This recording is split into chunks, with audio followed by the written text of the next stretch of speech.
Oi, pessoal, tudo bem? Aqui é o professor de vocês, uma, uma gravação pós-natalina. Então eu tô pretendendo fechar uma unidade da disciplina hoje e aí já iniciar o novo ano, então, com um tema novo, que é o tema das emoções. E nessa próxima etapa, então, a gente vai discutir primeiro um pouco de teoria das emoções, para vocês entenderem o que são emoções e como elas têm sido discutidas na filosofia. E depois, assim que essa etapa inicial for terminada, eu vou passar para a discussão sobre o arrependimento e teorias da decisão, e como essas teorias explicam o arrependimento, que é um tema então importante dentro da teoria econômica e que também eu tenho interesse. Então eu vou tentar juntar os interesses de vocês com os meus. Eu também queria avisar que estou colocando o plano da disciplina. Eu achei que estava disponível para vocês, mas alguém me alertou e também agora eu lembrei de colocar, então depois da gravação aqui eu vou colocar para vocês. Podem ver lá os conteúdos e também a avaliação. E vou colocar logo no início do ano. Eu não consegui fazer o xerox escanear o livro, mas vou tentar fazer até amanhã ou depois do capítulo que eu quero que vocês façam um vídeo, então, como avaliação na disciplina. O vídeo vai ter algumas perguntas e vocês vão responder. Então, para a aula de hoje eu vou fazer uma pequena revisão do que foi falado até essa altura e depois eu vou encerrar então aquela unidade sobre os desacordos em torno da desigualdade entre negros e brancos. Eu só apresentei os pontos de vista dos progressistas e conservadores, então hoje eu quero encerrar isso falando um pouco de como eu vejo, né, e que tipo de lições esse debate pode ser extraído desse debate, né, entre conservadores e progressistas. Tá bem? Então esse é o plano de hoje. Eu começo então repetindo o que já foi dito, assim, só para lembrar vocês.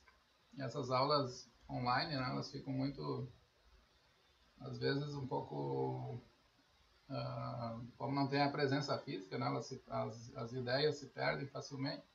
Então eu comecei a nossa disciplina lembrando que a filosofia é uma investigação, um tipo de atividade cognitiva, científica, né, em que nós não explicamos aspectos específicos do mundo, né, como as doenças, o comportamento econômico, né, mas filósofos eles se interessam, né, como eu falei, por pressupostos ou crenças ou conceitos muito fundamentais que estão na base da nossa compreensão e do modo como nós fazemos sentido, digamos assim, né, do mundo ao nosso redor. Então, se vocês pensarem nas ciências, né, pensem na economia, ou pensarem na psicologia, ou na química, todas essas ciências têm... A ciência é um empreendimento humano, né, uma atividade humana fundamental. As pessoas aprendem ciência, né, mas geralmente elas não se dedicam, digamos assim, a pensar o que é a ciência, né? O que nós fazemos quando fazemos ciência, né? Então isso é filosofia da ciência, é pensar sobre aquilo, um tipo de prática, um tipo de ideia, um tipo de categoria, né, que nós usamos e que faz parte da nossa experiência, né? E dentro das ciências, então, mais ainda tem algumas disciplinas. A filosofia da ciência é um estudo aplicado, né, digamos assim, de como a ciência opera, como ela funciona. É uma tentativa de compreender o trabalho científico. Tem impacto muito importante, né? Hoje vocês veem muitas pessoas questionando vacinas, né? Questionando-se, negando, digamos assim, né, as conclusões que cientistas oferecem, né? Então, a maneira como a população se relaciona com a ciência também é um fenômeno, né, que interessa a filosofia da ciência, então, que é, digamos assim, quem tem... que tipo de posição é racional ter em relação a recomendações científicas, né? Isso não é uma coisa que os cientistas fazem, né? Os filósofos têm há muito tempo se dedicado, né, pensando como que a sociedade se relaciona com o conhecimento científico. Então, por isso que filosofia, várias áreas, né, mas nesse caso a filosofia da ciência é importante.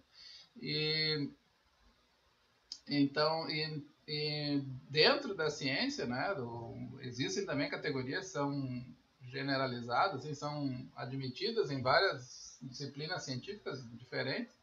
Então, além da filosofia da ciência, existem disciplinas mais fundamentais, né? Ela é aplicada, mas a ciência, mas vocês podem pensar numa disciplina como a metafísica, que é uma disciplina filosófica, que ela investiga não uma prática humana como a ciência, né? Mas ela examina algo que está pressuposto, digamos assim, por todas as ciências, mesmo que é um conceito fundamental dentro da estrutura da ciência, né? Como, por exemplo, o conceito de verdade. O que é a verdade, né? Isso é uma coisa que a metafísica tem procurado, teorias metafísicas sobre a verdade. A verdade é algo... então, o cientista diz algo verdadeiro quando ele fala acerca do mundo, né? Tal como o mundo é. Mas então tem um jeito do mundo ser, etc., né? Então aí tem uma série de especulações filosóficas sobre a realidade, né, que está por trás, né, das teorias da verdade. Então vocês podem ver aqui então que a filosofia é uma investigação muito básica assim, sobre o nosso esquema de conceitos que a gente usa para pensar o mundo. Então eu formulei isso, né, na nosso material, dizendo que uma filosofia é uma investigação de conceitos fundamentais que nós adotamos na ciência e na vida cotidiana para dar sentido à condição humana ou à experiência. Né? E eu exemplifiquei, não com o que eu estou falando hoje, com filosofia da ciência, mas com um paralelo entre antropologia empírica e antropologia filosófica. Né?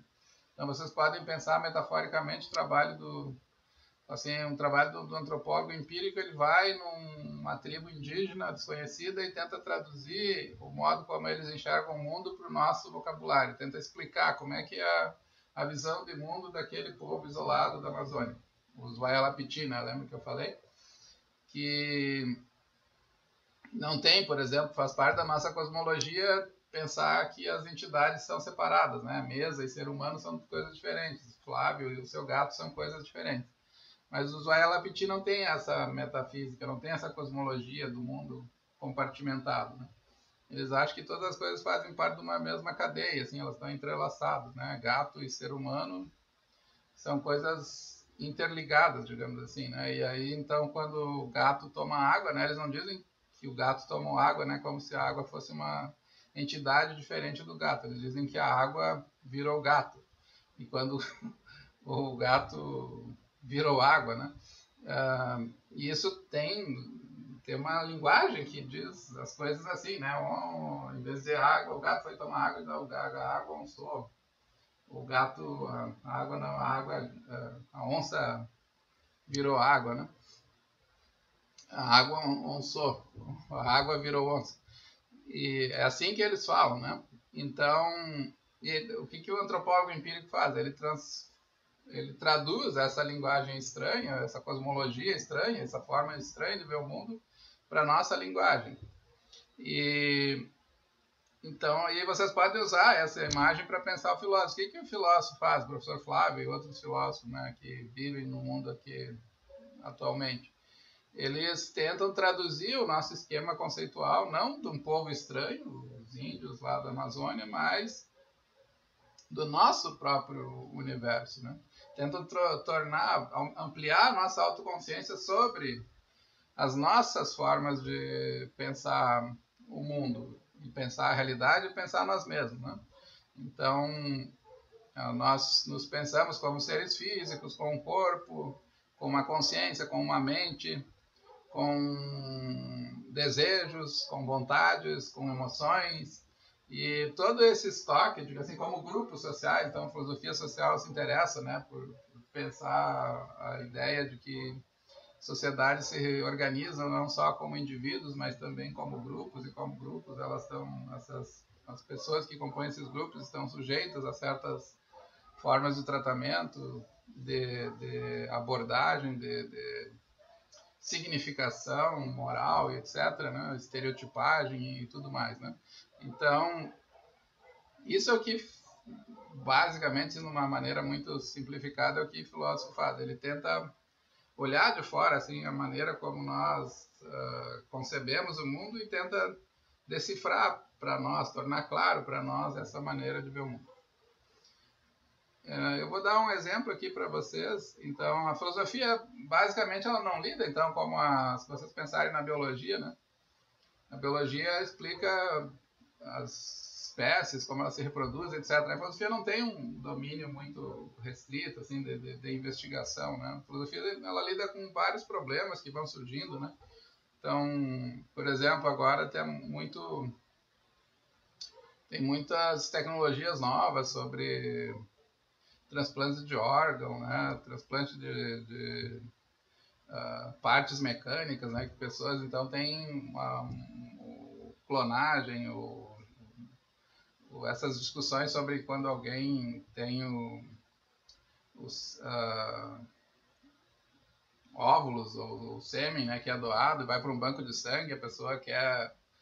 Depois que a pessoa cresce, ela deseja saber quem é o pai, mas o pai doou anonimamente o sêmen, então como é que... Então tem uma série de problemas que têm surgido, problemas éticos que envolvem discussão filosófica, né? Se a identidade de um doador deve ser revelada, né? E tem discussões difíceis aqui também, porque às vezes as pessoas podem se encontrar, né? Então um doador pode encontrar e se envolver supostamente como alguém que pode ser parente, né, o filho, alguma coisa assim dele.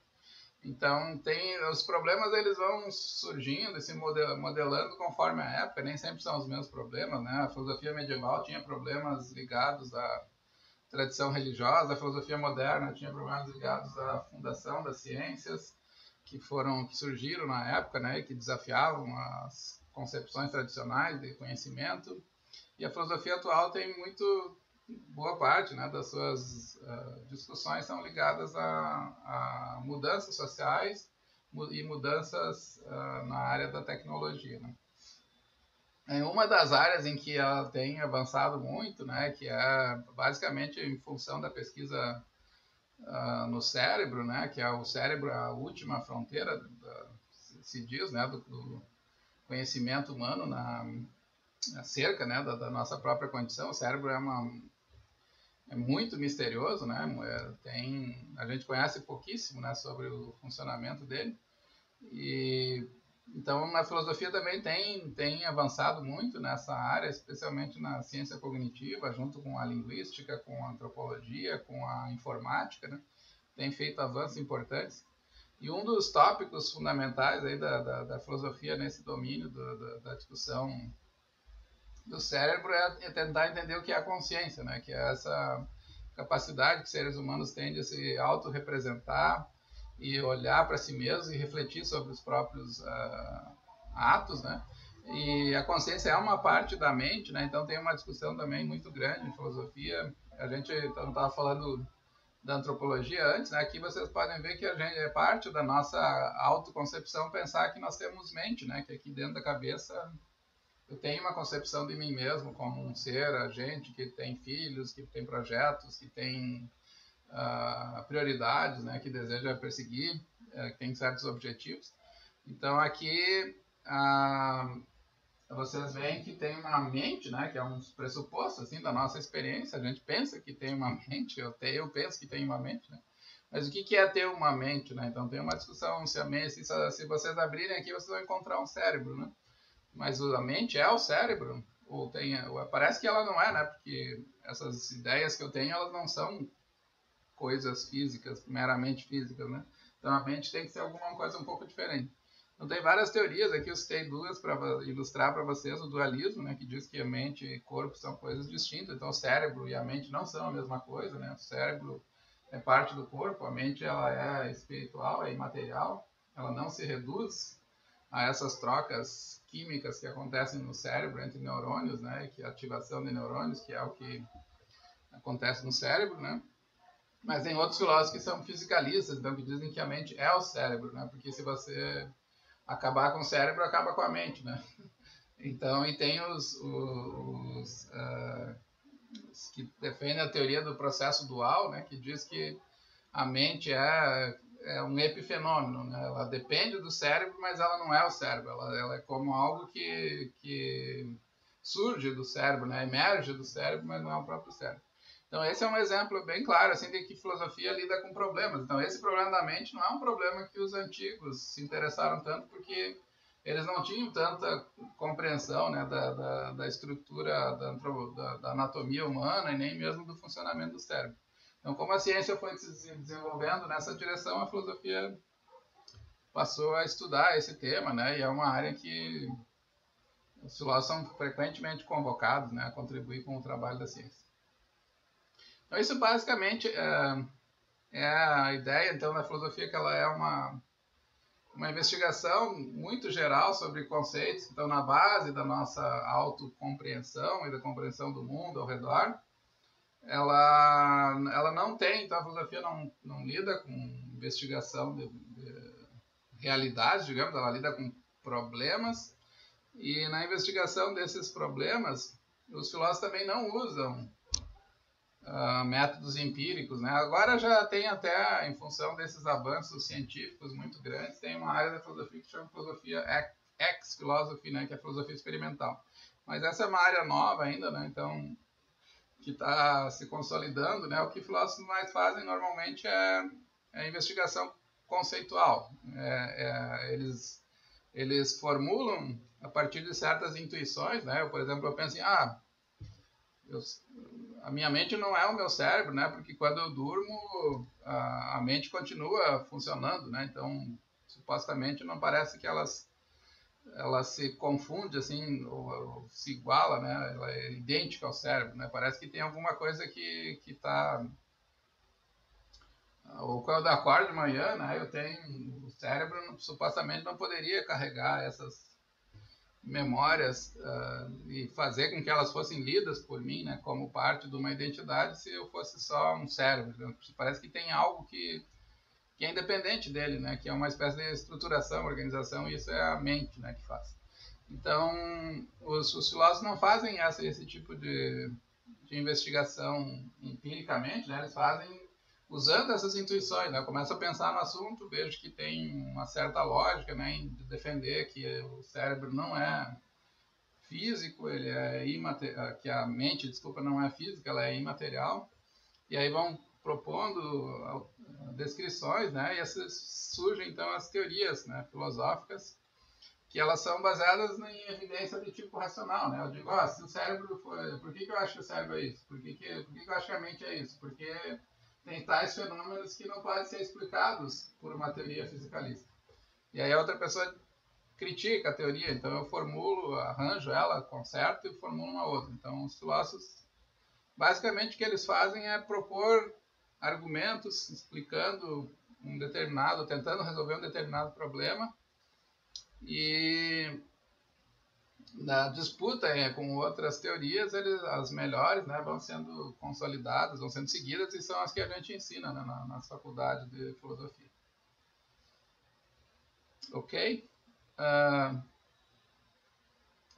Só para dar um exemplo para vocês, como essas coisas malucas, né, de filósofos são interessantes. Uma das teorias que foram usadas para provar que a mente não é física, digamos assim, né? Não é fisicalista, é um experimento mental, é um experimento de pensamento chamado quarto de Mary, né? É um filósofo, Frank Jackson, ele pensou num quarto todo em branco e preto, e dentro dele tem uma cientista que conhece tudo sobre cor. Ela é cientista especializada em cor, né? Chama Mary, né? E o experimento é o quarto de Mary.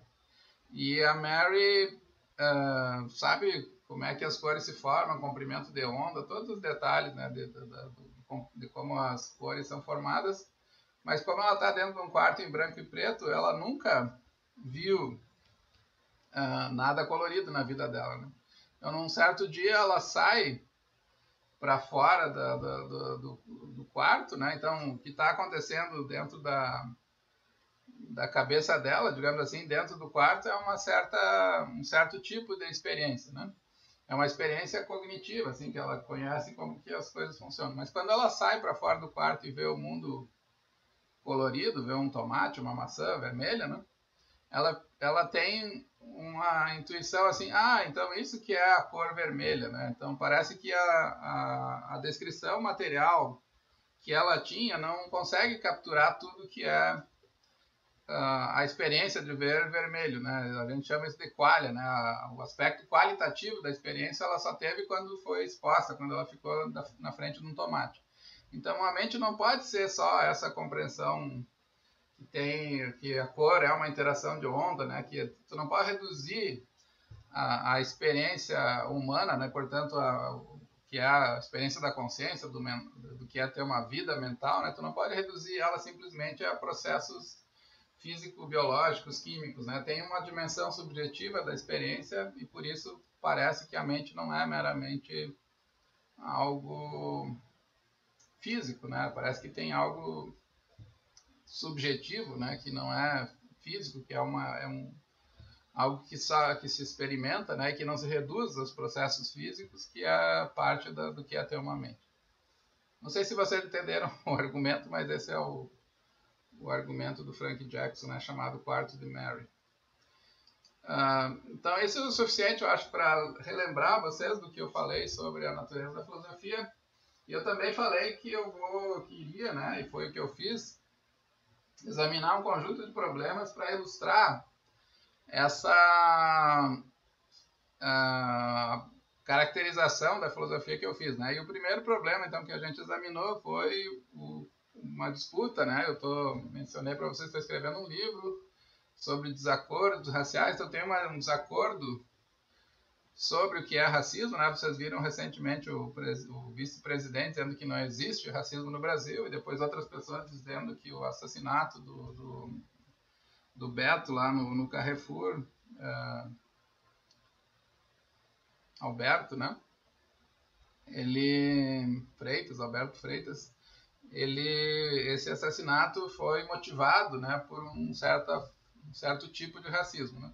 Então, e outras pessoas dizem que não foi, que nem existe racismo, né, no Brasil. Então, essa é uma disputa conceitual. A gente precisa entender, né, o que está sendo dito, né, em cada caso.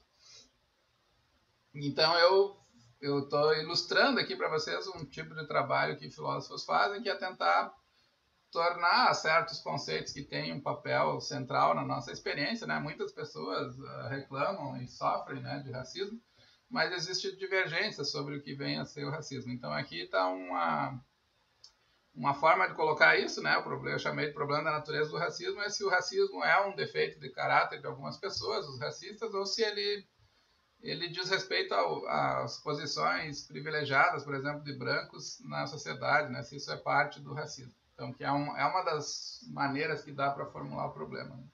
Então, o Mourão, por exemplo, diz que não existe racismo no Brasil porque não existe ódio assim, racial expresso, né? Às vezes tem algumas pessoas, eventualmente, que xingam outras, né?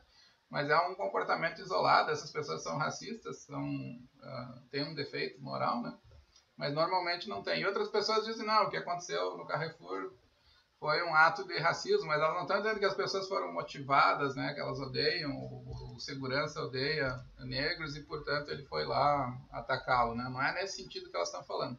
Então, elas estão dizendo que tem racismo porque existe essa concepção que certas pessoas podem apanhar no supermercado, podem ser assediadas no supermercado, né? Tipo, eu posso seguir elas dentro dos corredores, provavelmente elas estão querendo fazer algo que não deveriam, então tudo isso é um pacote, digamos assim, de uma imagem cultural aceita, né? Porque as pessoas ficaram filmando, ninguém se escandalizou tanto, assim, pelo menos não expressamente, né? As pessoas se escandalizaram muito depois, mas na hora ninguém interviu assim diretamente. Então, existe uma certa cultura que tolera, assim, se eu bater num senhor branco, né, que está no supermercado, é uma coisa raro, né? Nem acontece isso, né? Mas eu posso bater, ou supostamente, né?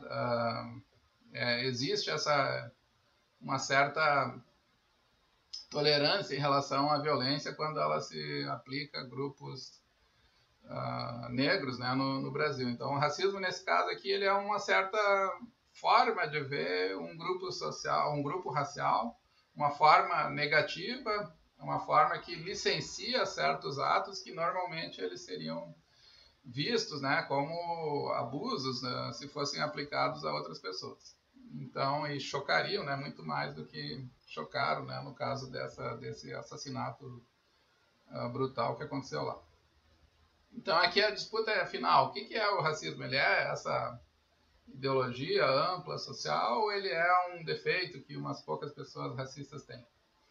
Né? Ele é o que o vice-presidente falou que é, ou ele tem outras características, né?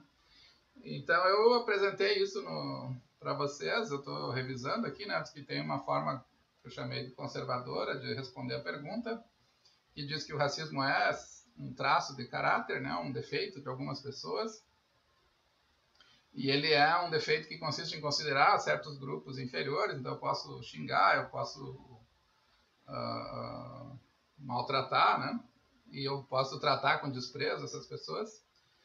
E tem a resposta progressista, que diz que o racismo não é só isso, né? A resposta progressista, ela diz que o racismo é isso, inclusive, né? De ter uma visão preconceituosa de pessoas, preconceito de cor, né? Como se chama. Mas ele também é um fenômeno mais amplo, né? Uma ideologia, como eu falei, uma forma de ver a realidade, né? A realidade racial, né? Em que tem, de um lado, tem os brancos, que são bons e aplicados, trabalhadores, e do outro lado tem os negros, não sei, que tem outras características negativas, né, geralmente pejorativas, e então a cultura, o trabalho, a religiosidade, a estética, né, todos os traços da cultura africana tendem a ser nessa visão que compõe o racismo, né, a ser inferiorizado, a ser tratado, né, com menos cabo, e representa, então, a teoria, né, diz, eu chamei de racismo estrutural, né, que ele está inserido em toda a estrutura social, né, não tem como as pessoas existirem em sociedades assim racializadas sem ter essas representações, né, de grupos raciais distintos, ela especialmente brancos, mas às vezes também pode ser subsumido, digamos assim, né, até por pessoas negras, né, porque elas também crescem nessa ideologia. E ele é, portanto, aqui nesse caso, né, um tipo de defeito moral individual, mas também ele aparece em expectativas, em práticas, em símbolos, numa série de aspectos, né, da vida social. Então, essas são as duas abordagens. Vocês lembram que eu procurei ilustrar, então, na cognição. Então, como ele é um fenômeno estrutural, a gente precisa ter evidências que ele não é só rejeição pessoal de alguém de uma outra pessoa, né? É uma coisa que está, digamos assim, inserida na forma que nós enxergamos o mundo, a forma de ver outras pessoas, né? O outro grupo, né? Então, isso aparece na cognição, quando pessoas negras são tratadas como alguém que não é fiável, né? Então, tu discrimina, né? Digo assim, em função do preconceito, tu trata as contribuições que essa pessoa tem a oferecer com menos crédito do que as outras pessoas. Então, se alguém diz que sofre preconceito, como é que as pessoas têm descrito, né, as narrativas do preconceito. Ah, isso aí é coitadismo, né? Então tu desacredita o que a pessoa fala, né? Tu trata a voz dela como uma voz já suspeita, né? Do ponto de vista da memória, então, a nossa memória tende a trabalhar porque existe o preconceito, existe o racismo, a memória tende a funcionar de maneira seletiva. Então, ela descreve, por exemplo, os imigrantes. Eu sou filho de imigrantes. Imigrantes dizem, os imigrantes são trabalhadores, ele nunca precisou de nada do governo, né? Não tem, por que reclamam tanto e não vão trabalhar? Essa é um tipo de memória seletiva, né? Porque os imigrantes receberam muito ajuda do Império quando vieram para o Brasil. Eles, inclusive, vieram para o Brasil porque a Primeira República tentou atraiu imigrantes da Europa porque queria branquear a população brasileira. Então, ela foi depois do fim da escravidão, né, o que se tentou fazer não foi oferecer alternativas para a população negra, né, foi trazer pessoas de fora para branco, por uma teoria eugenística, né, que o Brasil só poderia se desenvolver se fosse um país branco. E, portanto, se ofereceu vantagens para os imigrantes e se proibia, né, os ex-escravos de comprar terra, né, de votar e de uma série de outros direitos, né, que foram legalmente impedidos, né, inclusive a imigração de países africanos foi impedida nesse período, né, tinha uma população enorme aqui de imigrantes de ex-escravos que foram trazidos, mas depois que a escravidão terminou, o Brasil não aceitava mais negros, né?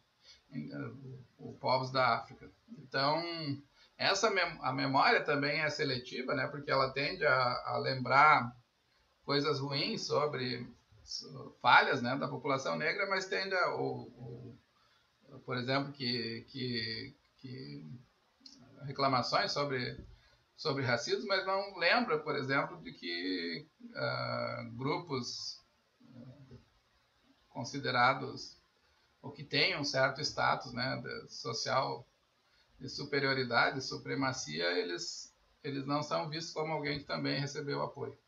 Então, do ponto de vista afetivo também, vocês lembram que eu mencionei, existem fenômenos que ilustram essa mesma tese. Então, quando uma família, por exemplo, branca, sofre um atentado, ela é muito registrado, né, por um assalto, por exemplo, por um assaltante negro, mas quando uma família negra é morta, quando os filhos são mortos, quando uma bala, não sei, atinge essa família, as pessoas tendem a não registrar na memória emocional. Então, o afeto, ele é seletivo também, né? E quando o grupo branco é afetado, ele tende a lembrar sempre, foi morto por um assaltante negro. Quando uma família negra é atingida, o assunto some da memória afetiva. Então, a gente cria essa imagem, né, do negro perigoso e do branco como vítima, né? E mesmo às vezes quando os negros são mortos, esse tipo de informação ou são maltratados tende a ser apagado da memória social. Foi esse crime que aconteceu em Porto Alegre, né? Tem vários crimes desse tipo, né? E muitos são cometidos por brancos. Por que a gente não acha que brancos são assassinos, criminosos, né, que matam pessoas? Então, essa é parte da ideia de racismo estrutural. Existe uma certa ideologia, uma forma de ver o mundo que tende a dar destaque e supremacia para a população branca e tende a atribuir e enxergar apenas aspectos negativos, né, da população negra. Do ponto de vista moral também, vocês conhecem, né, o desprezo, tipo, se eu pedir, eu já fiz esse exercício em aulas que eu falei sobre isso presencialmente, pedi para os alunos darem adjetivos positivos de negros, né? Eles dão 3 ou 4, assim, no máximo, né? Depois, aí pede para adjetivos associados com brancos, tem uma lista, assim, enorme. Então, as pessoas têm muita dificuldade de ver qualidades morais na população negra. Isso também é um tipo de seletividade, né? Porque são grupos humanos idênticos, né? E o que impede a percepção, na verdade, é uma ideologia que foi cultivada, né? Então, isso foi a discussão, né? E vocês lembram que eu defendi, no final, uma concepção segundo a qual o conceito amplo, né, estrutural de racismo pelo menos, foi que eu defendi, né, é a forma correta de compreender. Eu acho que a ideia que o racismo é uma postura de preconceito é verdadeira, como os conservadores dizem, mas ele é muito mais amplo do que isso, né? Não é só o preconceito em que eu xingo alguém, né, e maltrato alguém diretamente, né? Tem muitas formas de atuar com viés racial, e todas essas formas compõem o racismo, né? Como eu ilustrei aqui, cognitivamente, pela memória, pelo afeto, pela avaliação moral, né? E tudo isso, aí as pessoas dizem, mas hoje tudo é racismo, né? Mas, de fato, tem racismo em vários domínios, né? E, portanto, é importante saber que existe, e é importante as pessoas aprenderem a mudar o seu comportamento, né? Para que isso não aconteça. E daí, na segunda parte, então, aqui eu tratei de um outro problema, que é o problema da desigualdade, né? Esse é um problema que interessa a vocês da economia, né? Esse problema aqui, na verdade, não é tão filosófico assim, né? É uma parte que eu falei aqui porque está no meu livro e também porque é para vocês, né? Mas eu normalmente não trato em aulas de filosofia, porque ele é um problema empírico, né? Ele tem a ver com a compreensão da dinâmica social. Assim, o que faz um grupo se sair melhor do ponto de vista numa sociedade, numa economia capitalista, né, do que um outro grupo? Por que negros têm uma posição socialmente inferior, né, são mais pobres do que brancos? Então, é um problema de pesquisa econômica e sociológica de base empírica. Eu estou interessado nessa discussão porque o livro é um livro sobre desacordos, né, entre conservadores e progressistas, então eu procurei traçar para vocês a discussão. E eu apresentei aqui a visão conservadora, então é muito do que eu escrevi, do que eu falei, se baseia nesse economista americano, Thomas Sowell. Ele diz que a discriminação racial tem um papel pequeno na ascensão da população negra, né, o que explica essencialmente a baixa mobilidade, né? Os negros são super representados na parte mais pobre da população, em termos econômicos, né, da população brasileira, e são subrepresentados na parte rica e sobre-representados na parte pobre, né? Então, essa é a diferença, né? Ele diz que não tem a ver com discriminação racial, né? Por isso é uma abordagem conservadora. Ele diz que ela tem a ver mais com educação e com uma cultura comprometida com objetivos e prioridades pessoais e com empenho em buscá-las. Então, o esforço individual, né, o que é chamado de mérito, né, também às vezes é bastante valorizado dentro da tradição conservadora. Hoje mesmo eu estava lendo um texto do Sowell. Ele diz que as famílias em que o QI, por exemplo, de uma criança não interfere tanto, né, no sucesso dela. O que interfere é o tempo, né? Ele está falando dessa importância da educação, né? O que interfere é o tempo que a família dedica para a educação dela, né? Estimulando a leitura, estimulando o estudo e também dando para essa criança objetivos, né? Então o que ele está dizendo assim é que o que explica o sucesso é uma compreensão liberal, né, digamos assim, individualista. O que explica o sucesso é o quanto de investimento que as famílias fazem no sucesso dos próprios filhos e como elas criam eles para buscar, né, o sucesso. É claro que eles vão dizer que a pobreza tem um papel importante. Ele aceita isso, né, também. Ele diz que famílias operárias, por exemplo, muito mais com baixa renda, elas têm limitações que impedem que elas deem essa atenção especial para os filhos, né? Mas, no fundo, né, ele enfatiza, né, o papel libertador, digamos, emancipador da educação. Eu também procurei oferecer caracterizei para vocês uma resposta que eu chamei de progressista. Esse é o Rafael Osório, é um pesquisador também, um sociólogo, e acho que ele é economista do IPEA. Ele tem um artigo, né, que eu deixei com vocês, e nesse artigo ele também defende que existem, então, assim como os conservadores, os progressistas aceitam que a educação é importante, mas eles têm uma visão diferente de como funciona a educação. E basicamente o que eles dizem é que tem dois fatores fundamentais que atuam na desigualdade ou na baixa mobilidade da população negra. O primeiro deles é a classe social. Os negros que saíram da escravidão, todos eles eram muito pobres, né? Óbvio, né? Não tinham propriedade nenhuma, nem salário, que eram ex-escravos, então eles foram viver na periferia, em barracos, né?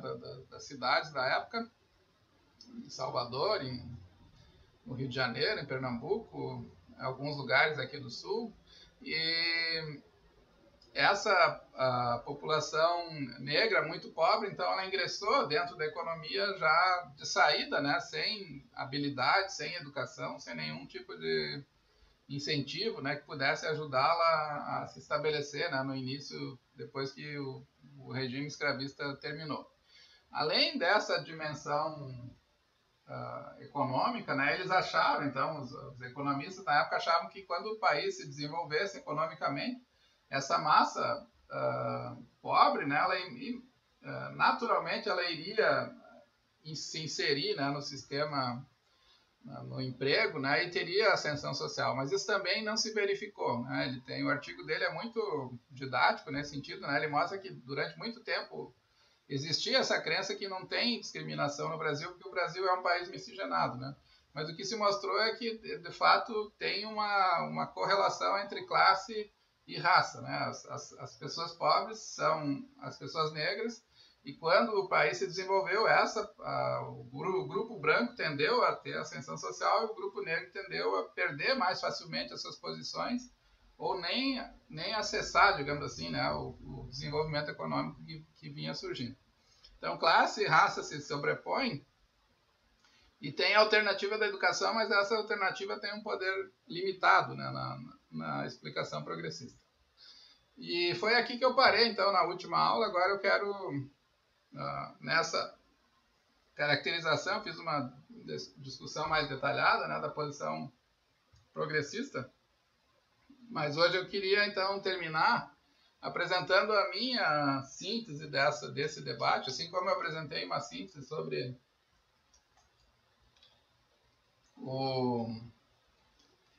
a discussão sobre o conceito de racismo, né? Eu queria fazer uma síntese aqui sobre essa discussão da desigualdade social. E eu vou fazer referência a um texto que esse aqui é um material que eu não deixei com vocês, porque está em inglês e eu nem tenho... tem muitas tabelas, assim, né? Não tem nem como eu traduzir isso para vocês. Traduzir o artigo, né? Porque daí eu teria que, sei lá como que copia... Bom, teria que escanear a tabela, imprimir e colar, assim, para fazer uma montagem. Mas o que eu queria, então, eu vou fazer referência ao trabalho desse sociólogo americano, e uma das coisas que o Sowell diz, né, ele usa isso como evidência das teses dele, vocês devem estar lembrados, né, ele sempre fala assim, olha, teve muitos grupos raciais, os judeus, os chineses, os libaneses, os armênios que vieram para os Estados Unidos e todos eles sofreram preconceito, mas todos eles prosperaram economicamente.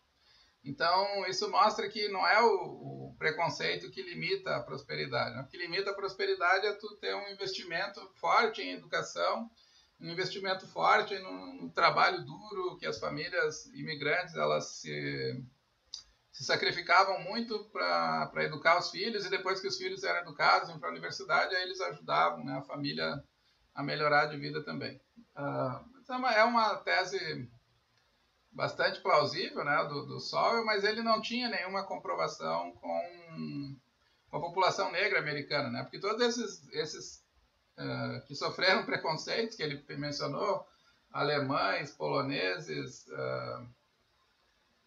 chineses, armênios, todos eles não eram negros, né? Todos eles não eram povos africanos, eram povos de outras regiões, né?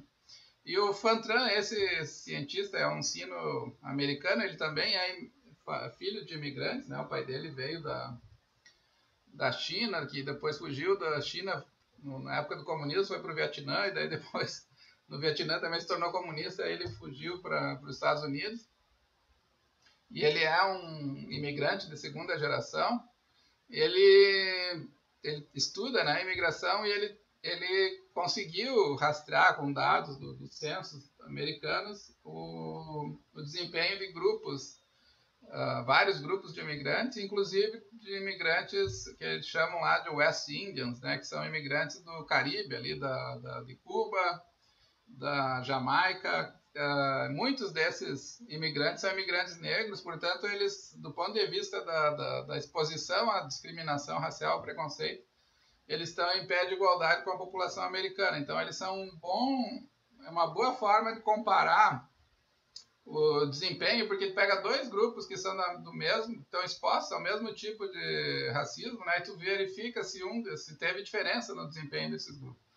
E o que ele observou é que tem diferença. Os West Indians e os nigerianos, por exemplo, que é um grupo grande nos Estados Unidos, eles têm uma mobilidade social muito maior do que os afro-americanos, que são americanos descendentes, né, de várias gerações dentro dos Estados Unidos, né, que não são imigrantes.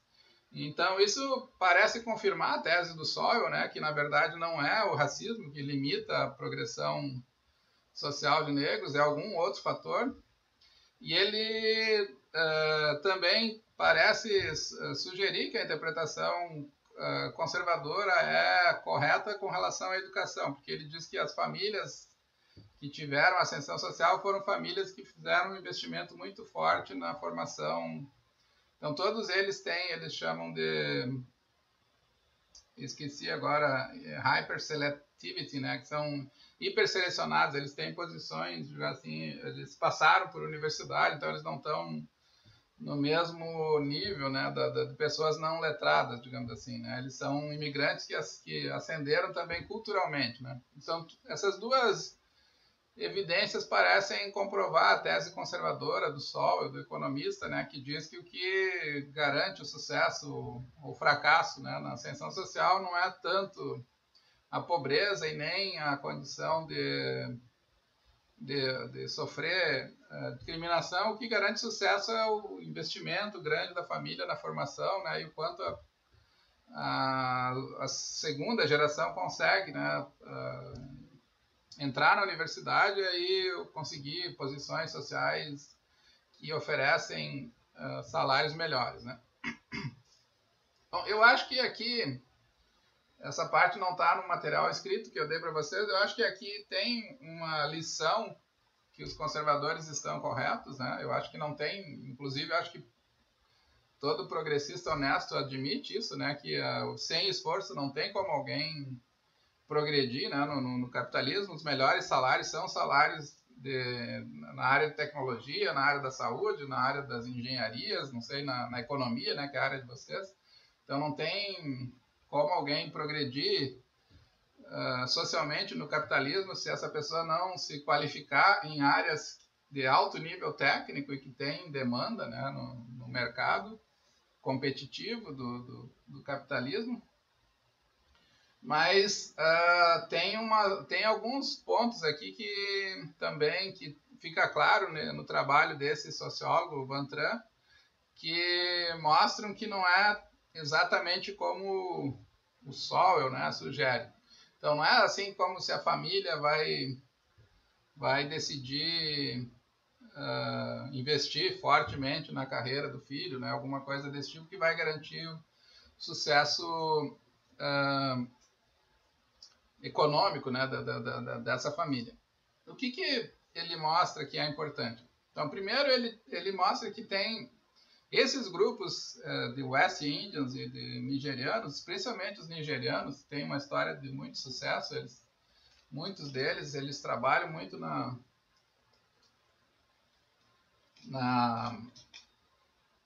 nos hospitais lá nos Estados Unidos. Eles migraram, eram pessoas que estavam cansadas das mudanças, da instabilidade política na Nigéria, e muitos migraram já com formação superior para os Estados Unidos. Então, a primeira geração era uma geração educada, que chegou no país já com um emprego em hospitais, então que é um emprego que paga bem, né? Então, elas foram, de fato, expostas ao preconceito, mas numa condição muito diferente do que, por exemplo, imagine a população pobre brasileira que vive em favela, a população negra pobre brasileira que vive na periferia, que tem condições de vida assim, muito limitadoras, né, de acesso à educação, de cultura, né, do modo geral, que vive sobrevivendo, né, mais do que simplesmente tendo a atenção da própria família. Então não tem como transferir esse experimento dos imigrantes para a nossa realidade assim tal qual, porque o ponto de partida aqui brasileiro é muito difícil, né? Então vocês poderiam imaginar também se eu pegar um grupo de famílias pobres da África e trouxesse para o Brasil imigrantes africanos. Eles podem eventualmente ter sucesso, mas a chance numa economia deprimida como a economia brasileira é muito mais difícil, né, do que na economia americana, que tem muita oportunidade, tem muito emprego, tem empregos que pagam muito melhor, né? O dólar é uma moeda que facilita, né, digamos assim, o enriquecimento, porque eu posso mandar uma quantia pequena para minha família, para ajudar. A minha família pode comprar e enriquecer, né, no outro país também. Então tem muito, a dinâmica é muito diferente de pensar a progressão social num país de economia como a economia brasileira. Então aqui eu acho que tem um ponto que os conservadores estão corretos, que é a importância da educação, a importância do esforço, né, de tentar definir objetivos e buscá-los, mas tudo isso depende muito de condições sociais antecedentes. Então, poderia dizer assim, então, que o preconceito ele é superável, mesmo num país que nem o Brasil. Mas ele é superável se a pessoa tiver condições econômicas favoráveis, que não é algo que existe na nossa realidade. Então, tudo isso é bastante preocupante, né? Porque parece que se a gente quiser mudar a dinâmica social, vai ser necessário mudar a estrutura social mesmo, assim, aumentar nem a ideia de cotas dá conta, né, do tipo é importante, mas não é suficiente, né, porque uma grande massa assim que não tem mecanismos adequados sociais, né, de moradia, de emprego, de segurança, né, vai conseguir preparar, digamos assim, sonhos e compromissos para os seus filhos, porque elas estão numa condição que impede, né, materialmente, concretamente impede que esse tipo de desejo seja construído. Então tem um lado otimista, digamos assim, né, o racismo não é uma força completamente limitadora, né? Tem como contornar, mas ele depende de outros fatores, né? E esses outros fatores a realidade brasileira, infelizmente, não tem oferecido, né, condições ideais. Então, no fim das contas, parece que fica aqui um tipo de empate, assim, né? Fica uma situação bastante difícil, né? E tem formas, né, de remediar, que também aparecem no texto do Van Tran.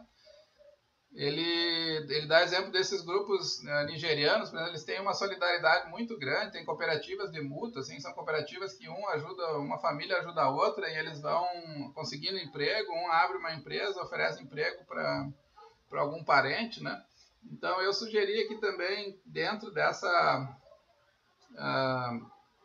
resposta, né, ou tentativas de aumentar a mobilidade social da população negra brasileira, o investimento em práticas econômicas cooperativas, criando laços comunitários e sentimentos de desenvolvimento mútuo, que é o que tem sido feito aqui já no Brasil por alguns grupos, como, por exemplo, tem essa movimento chamado de Black Money, que vários empreendedores, né, têm sugerido que o dinheiro da população negra deve circular entre empreendedores, né, indústrias, empresas de propriedade da população negra, né, tem essa experiência muito interessante de uma agência dessa menina chamada Sawane Bispo, né, que ela está desenvolvendo também, eu acho positivo esse tipo de trabalho, né, de criar empreendimentos voltados para a população negra, como essa agência chamada Go Diaspora, né, que é uma empresa de turismo que faz roteiros culturais, então ela é na África e em outros países, mas é sempre com um perfil, né, para a população negra, para desenvolver compreensão histórica, né, e cultural da história negra. Tem também esse festival chamado Feira Preta, que apresenta conteúdos, produtos, serviços que representam o que há de mais inventivo, inovador na criatividade preta em diferentes segmentos, que foi criado por essa... esqueci de colocar o nome dela aqui. Eu não lembro agora o nome. Então, mas também é um trabalho que visa, digamos assim, desenvolvimento mútuo dentro da população negra a partir da produção de bens e serviços, né, que são relevantes para essa população. Comida, moda, roupa, arte, produtos, né, de shampoo, sabonete, móveis, né, enfim, toda uma série de produtos que são de interesse, né, de um tipo de consumo que é vinculado, né, à população negra. E por último tem também essa experiência muito que tem sido bastante conhecida, né, que é desse Celso Ataíde, é um empresário. Ele criou um movimento chamado Central Única das Favelas, é um movimento de desenvolvimento econômico voltado para a população das periferias e favelas.